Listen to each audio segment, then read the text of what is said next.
Reverend Ari Buchimbi. What happened in Buchimbi is not what happened in Kisoro.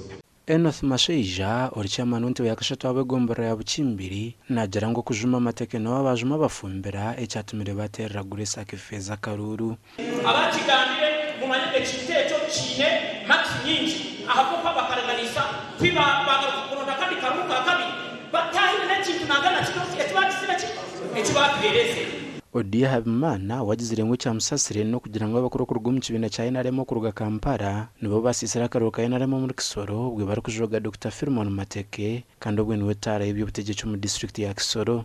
People from the secretariat coming here and even not informing the NRM chairman of the district that they have come to share the ideas and even plan for how the campaigns will go.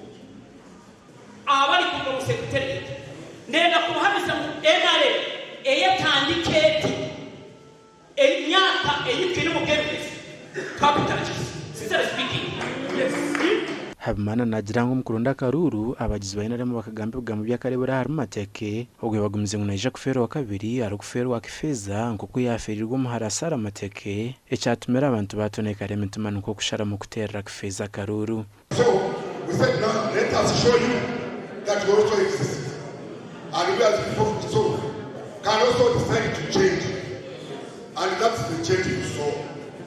Dr. Firmon Mateke orichairman w'ikibina cya NRM mu district ya Kisoro kandi orisho mugensara Mateke agizire ngo yarebera abantu benda gutora no kibina cya NUP nawe nuko kuze nyuma yotine kibina. So narebye narababaza kugira ngo tujye kuruzinga pati Ebi biro bwa arahajigongo or first vice chairman w'ikibina cya NRM mu ihanga babiri nabwo nabine bendere kibina cya NRM mu district ya Kisoro okubagarukana sabwa nyuma kugira ubutikiriza no mukarura kahereze kuterwa.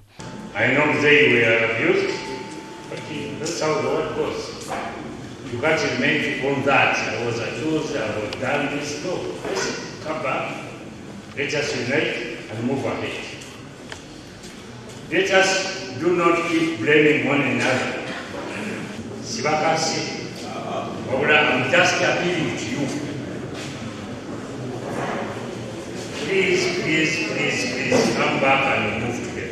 Nagira ngo inshonga zone zuba mugambire naija kuzigambira mukuru w'ihanga ahabo kubantu benda buri yo mu kuba wa NRM gashakwa keta tuzarirwe.